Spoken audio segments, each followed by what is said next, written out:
Yun mga idol, welcome back again dito sa ating YouTube channel. Sa video na to, nandito tayo ngayon kay Japan Portal, no? Ito mga magaganda yung mga dito, road bike. Halos karamihan dito is mga road bike, mga idolo, no? Kaya kung naghahanap kayo ng mga magagandang brand ng road bike, abangan nyo tong video na to. Para sa inyo tong video na to, ipapakita ko sa inyo kung ano mga road bike ang meron sila dito yung mga branded na road bike na galing from Japan, no? Mga second hand sa Japan, pero yung mga surplus dito na yung talagang mga makikinis na piling-pili talaga, no? Sobrang kikinis pa, kagaya nitong nasa harapan natin ngayon, no? Kinis pa, no, mga idolo. So yung pakita ko sa inyo ito, no? Pero ito daw is meron na raw nagano nito, down payment, no? Pero titingnan niya pa yan, kumbaga nagano lang siya na para sa kanya na yan, pero titingnan niya pa personal yan. So ngayon kung gusto niyan, inquire na lang kayo, no? Tapos tawag kayo sa number na nandiyan sa comment section natin, para kung sakaling hindi naman yan nakuha nung nag-down payment, makuha nyo kung gusto nyo, no? Ito is Colnago. Ayan, napakaganda niyan. Alloy frame, A1R, ayan, no? Ayan, Colnago. Ayan yung niya, brand niya. Ayan, top tube niya. Ganda ng mga nito, tubing ng niya, frame niya, pag square, no? Ayan, no? Ayan, parang yung Mountain Peak Striker ngayon. Ayan, no? Ganda rin ng down tube niya, oh. Naka brace on na rin yung kanya FD. Ayan. Tapos 105 set pala ng 105 to mga idolo, no? Talagang nakaset siya ng 105. Ayan. Ito alloy frame, carbon fork. Ganun naman lagi si Colnago, eh. Ayan, no? Naka-impose yung niya dito. Yung malunggay niyang logo. Ayan. Pati sa wheel set nito, Colnago na rin pala to. Pati yung hub niya Colnago. Ayan, puro stock pala to mga idolo, no? Stocks. Hub Colnago. Ang tire na ginamit dito is Continental Ultra Sports, no?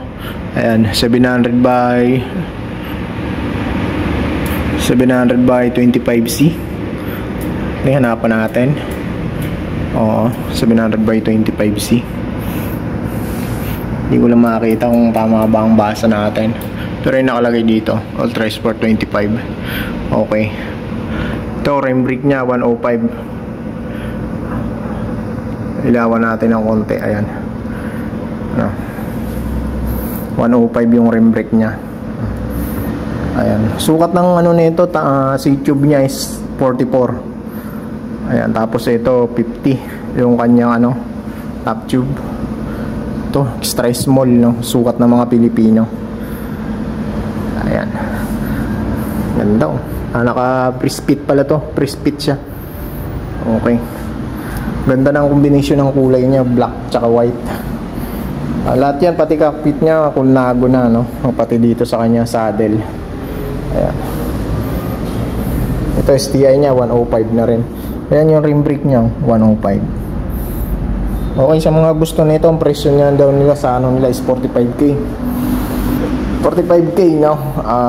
Kung gusto niyo i-negotiate yan, kung sakaling hindi yan kinuha nung kumuha dito, PM na lang kayo sa kanilang FB page, o kaya contact information nandiyan sa comment section, no? So yan mga idol, punta tayo sa iba, hanap tayo dun sa iba. So yun mga idol, no? Sunod natin tong si Cannondale Ka-Ad 10 to. Ito sukat nito, yung seat tube niya is 55, top tube niya is 54. Okay, no? Ito ang kagandahan sa road bike na to, mas naka-hydraulic brake siya. Ayan ang kagandahan dito, no? Ngayon kung sukat to sa inyo, okay to sa height nyo, pasok to sa height nyo, pwede nyo i-inquire dito kayo third wheel, no? Nasa comment section lang, inquire lang kayo. Okay, ito dito specs nito is SRAM Rival. Yung kanyang RD, ayan, no? Naka SRAM Rival yan. Tapos dito sa kanyang crank, ayan, FSA. Yan, 5236. Tapos naka-look ng clutch pedal. Ayan. Tapos SRAM Rival din tong niya, FD niya na naka-brace on na rin. Ayan. Ito alloy frame, carbon fork. Ayan. Yan yung hub niya, quick release. SRAM Rival STI. Tapos cockpit nito is DEDA. Ayan. Cockpit niya DEDA. Tapos pro logo ang kanyang saddle, no? Napakaganda ng kanyang ano, specs. Yan yung kulay niya, no? Blue and dark blue. Ayan. Presyo nito, asking price nila is 50,000. Pwede pa naman i-negotiate yan. Tawag lang kayo sa kanyang ano, kanilang contact information. Ayan, ito road bike, no? Ayan yung hydraulic niya, SRAM Rebel yan, mga idolo, no? Yung kanyang hydraulic, napakaganda niya. Yan ang kagandahan dito sa road bike na to kasi naka-disc brake na siya. Tingnan natin yung likod. Ito yung hydraulic niya sa likod, ayan na, focus natin. Ayan, Rebel, SRAM Rebel. Ayan, ayaw mag-focus. Ayan, mag-focus ka. Okay, no? Ayan, kung gusto niyo yung bike na to, dito lang yan kay Japan Portal. Pasyalan nyo na lang dito para makita nyo rin sa personal. So yun, sunod tayo.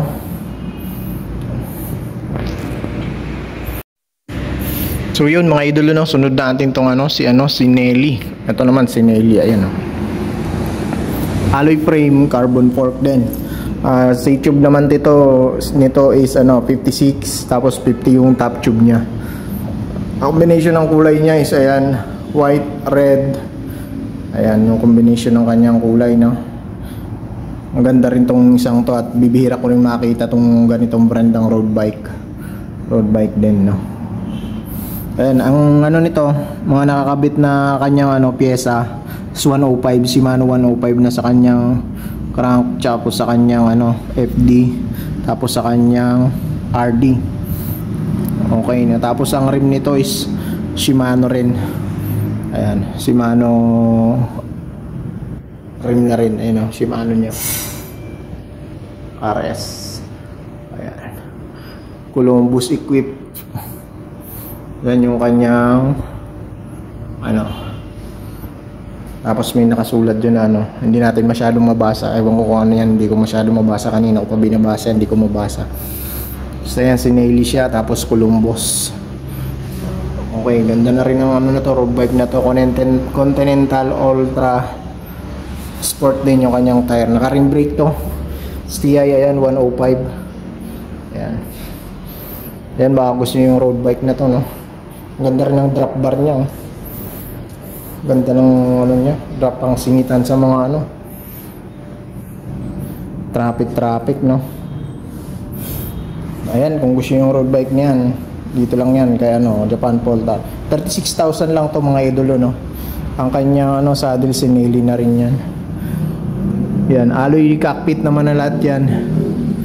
Ayan. Tapos itong spacer niya rito parang carbon na to, no. Stem niya, ayan. I think mga nasa 80 mm kanyang stem. Ayan, ganda rin to mga idolo, no. Shimano pala to, yung kanyang hub Shimano na rin. Ayan, sound check na natin. Ayan yung sound check niya. Pag Shimano talaga ng mga lang yan, tahimik lang, hindi siya masyadong maiingay. Pero quality, good quality, no. Ayan, no. Caliber brake, 105. Okay, sunod tayo. Tapos yun, sunod naman natin tong Eduardo Bianchi na to, no. Ayan, napakaganda ng kulay niya pag Bianchi talaga, no. Ayan. Okay, Italian yan mga idolo. Ayan, no. Ganda, no. Ito Sora specs naman to. Ayan, Shimano Sora straight. Sa kanya rim brake, sa kanyang RD.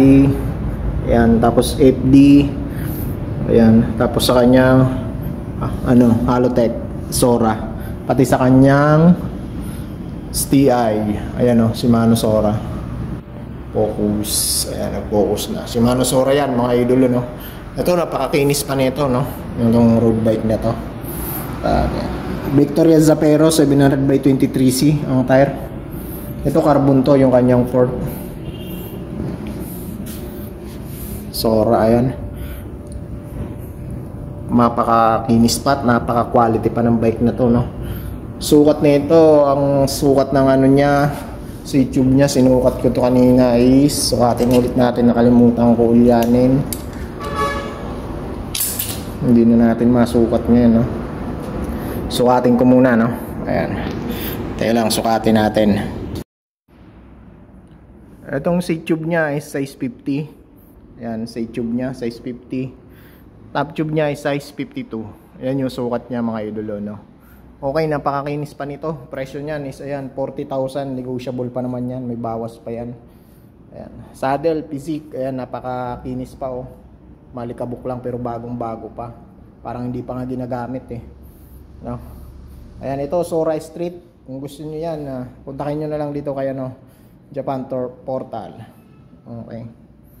Ayan. So yun mga idol, no, sunod natin itong isang gravel bike. Napakaangas ng gravel bike nito. Kaya lang medyo pang malaki ang sukat nito, no. Napakaganda oh. Wow. Grabe, kargadong mga idolo. Ang kagandahan dito, naka-disc brake pa siya, naka-mechanical itong gravel bike na to, no.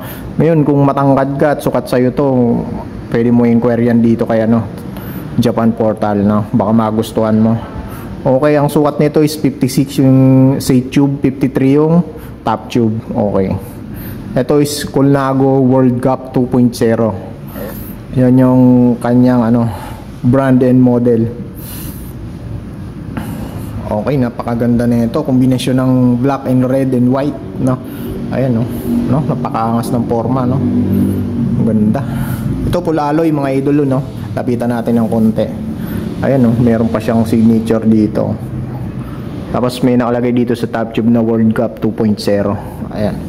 Ang mga wiring lang nito is naman nakalabas lang siya, no. Ayan, no. Ganda ng fork, World Cup 2.0 Colnago. Okay. Tapos Dida yung nito, cockpit niya Dida na. Colnago yung headset. Ayan. Colnago pati seat post clamp Colnago. Ang saddle niya, ayan, goods na goods din ang saddle, no? Medyo luma lang pero maganda pa. Makinis pa. Anong brand to? Hindi lang natin branded din naman yan. Kasi ang Colnago naman di naglalagay ng mga yan, Wingflex. Yan, may nakalagay dyan dito sa kanya pangalan. Okay, no? Ang ganda na yung gravel bike na to. Tapos may nakalagay dito na Progita 2 and Italia. Okay. Tapos sa kanyang rim may nakalagay Full Chrome Racing yung kanyang rim. Ayan, Full Chrome Racing ang kanyang rim. Ito may mga nakikita na rin akong ganitong rim eh. Ang tire na ginamit dito is, ikutin natin. Ayan, check. Mukhang maganda tunog ng hubs nito ah. Ayan, no? Victoria Cross XN Pro 700 by 32C yung kanyang sukat ng gulong.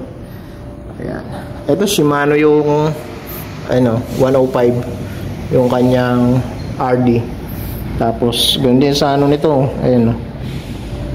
Sa chain ito magandang brand na rin. Tapos yun, napakaangas ng crank ko. Wow, Shimano 46 teeth. Malaki.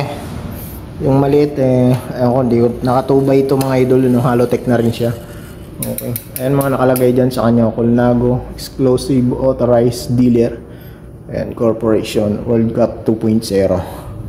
Ayan, nakita mo naman yung 170mm crank ko. Napaka legit. Crank pa lang eh. Talagang binabayaran na talaga. Okay ni. Sound check na tayo. Mukhang maingay na rin yung hubs nito. Ayun, maingay na nga yung hubs niya. May ingay na.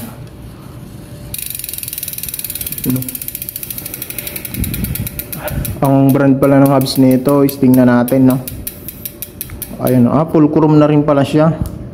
Yung hubs niya, kaya palang ingay na rin. Ayun, ang ganda niya, naka-mechanical, oh. Ayun, ganda ng disc brake niya. Tsaka yung kanyang kalik, ano bang tawag dito, nakalimutan ko.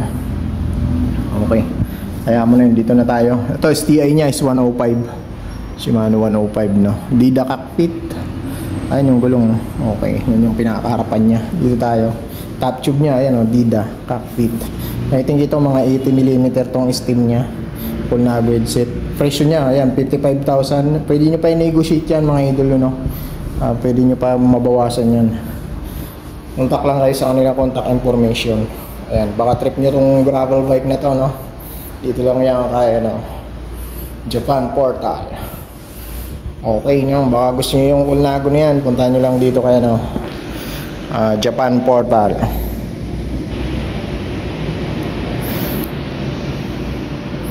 So yun, 55,000 yan mga idolo. Baka magustuhan nyo, pasyalan nyo na lang dito sa Valenzuela, no?